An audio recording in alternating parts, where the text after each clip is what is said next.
This is Jane Gardner of Solopreneur Success Strategies, and today it's Jill or Jack of All Trades Thursday, where we talk about the skills and knowledge you need as an entrepreneur in order to be a solopreneur in your business. And for those of you who don't quite understand, what I mean is when you're a solopreneur, whether you like it or not, you have to know a little bit about a lot of things. You need to know about your website and your computer and your HTML and your WordPress and your cash flow and your email and on and on and on. And so we're going to be looking at, we've already looked at HTML, and we are going to look at, right now we're looking at your business numbers and your cash flow. Today, though, we'll be looking at your price points, but then we'll probably look at selling, etc., etc., etc. There's a lot of topics to know when you're a solopreneur. And I just wanted to say that I'm Jane Gardner, and I work with my husband for the last 20 years in our home office as a structural engineering firm over in Western Canada. And about 3 years ago, I decided to come out on the internet to see if I could help others get the freedom, but also the stress and challenges of being a solopreneur with a home office, whether it's offline or online. So welcome. This is going to be fairly interesting for you. We're going to be getting some examples today on how to create the value in your price so that there is a perceived value that you can charge higher prices if you wish. So I'm going to look at some examples. So today, let's have a look at the training, which is all about price on Jack or Jill of All Trades. And so we're going to be looking at a variety of things over the next year. But today, we're going to be looking at price. But today, I wanted to mention, first off, one of the offers that I have on the table. That's HTML. We did that for 4 weeks, and you're welcome to go to jgtips.com/YouTube and have a look at the various episodes there on the HTML. I gave you some tips on ways to use HTML on your website to keep control of it, and that's HTML, jgtips.com/HTML, and to have a look at that offer, and we'll probably be starting that one soon. So we're wanting to look at how to add value to your price so that you can charge more money. So in order to, last week we looked at price point and the various ways that you could increase your price point or decide what you're going to charge for your price based on your cost, based on what your competitors are charging, based on what kind of value you could add. So today we're going to look at some examples where they've added value such they can charge higher prices. So you don't have to actually don't have to increase your value by increasing your cost to increase that value. You can increase the value of a product or service by speeding it up. Versus your competitors. This is all in comparing your competitor's product or service. You could improve the quality such that it doesn't compete with your competitors. It's actually contrasting to your competitor. You can be perceived as more trustworthy or reliable in your service or product.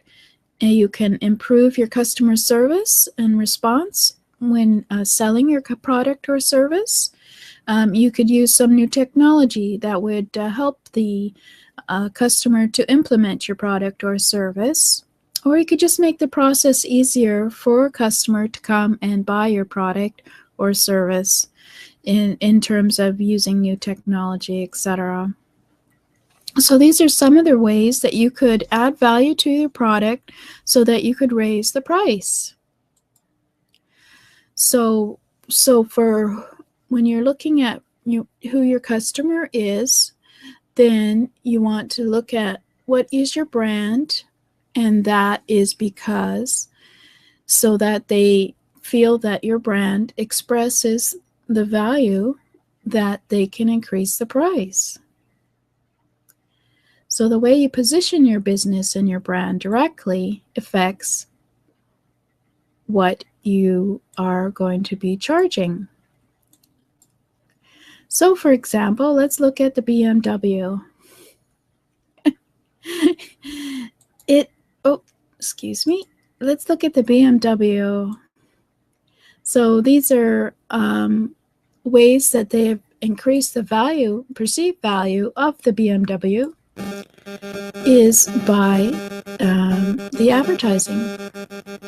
So you perceive the value of the BMW to be more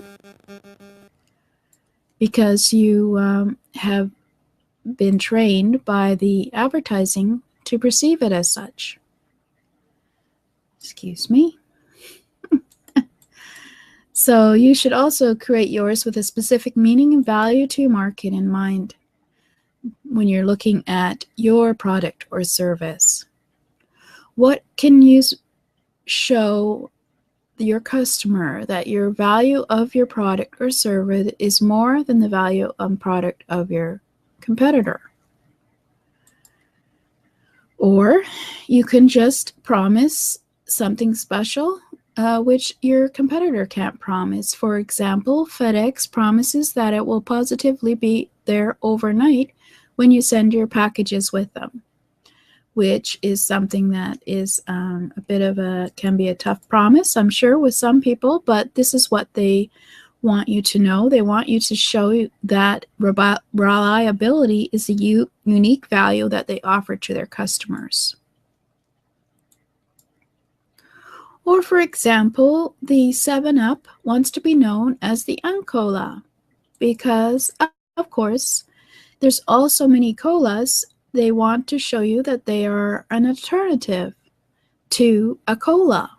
And this is the reason they want you to choose it, because it is opposite to what a cola is.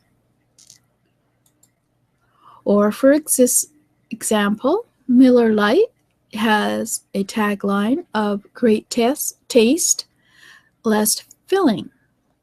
So what they want you to perceive is that they are proud of being less filling than heavier beers. So they are telling you that because of this, they want you to perceive their value as being worth, well, not for them. I don't think they cost more money, but certainly for BMW. Let's go back to BMW. Where are we here? It's the ultimate driving machine. Well, of course, they want to communicate that they are the best, and they want you to know they are the best so that you're willing to pay the price to get the best.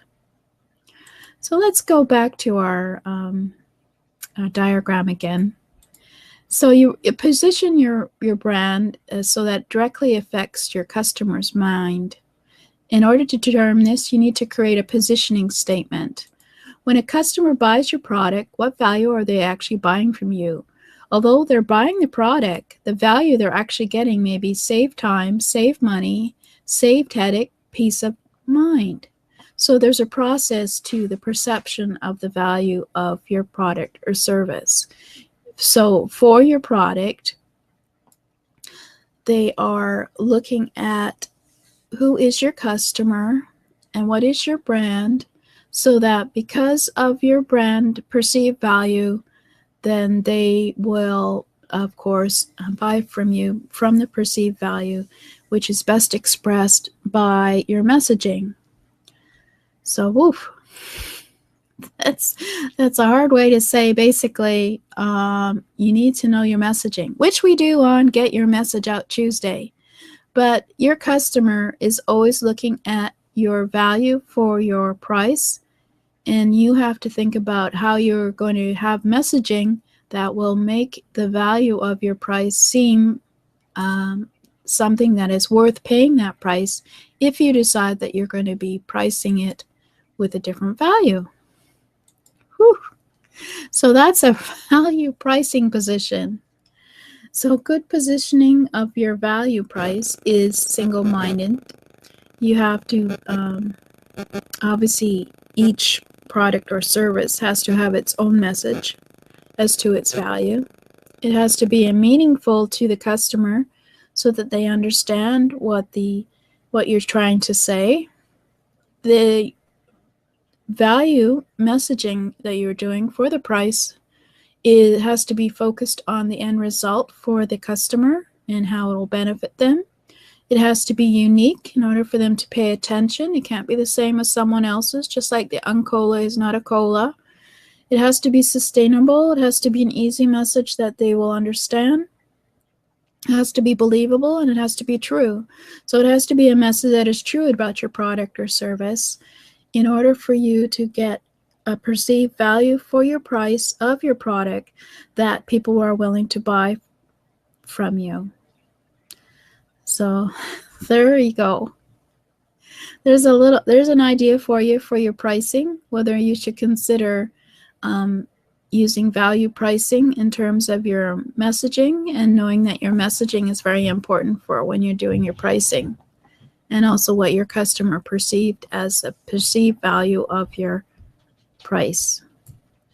So just to wrap up then, I have the, as I mentioned before, the offer for HTML hacks to optimize your website at jgtips.com/HTML, where we learn some quick HTML hacks that you can do to quickly be in control of your website yourself instead of your website developer.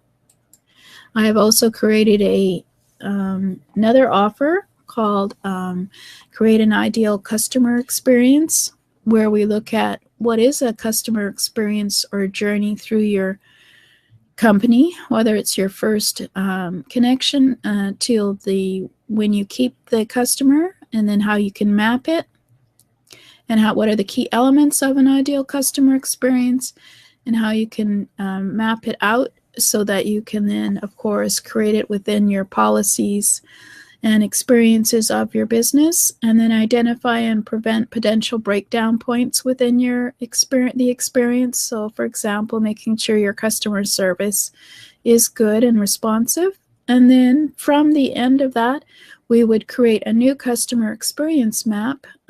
If you haven't created one, it'd certainly be a new one for your business, so that you can use it in order to create the customer experience that will be ideal for your customer to go through your business.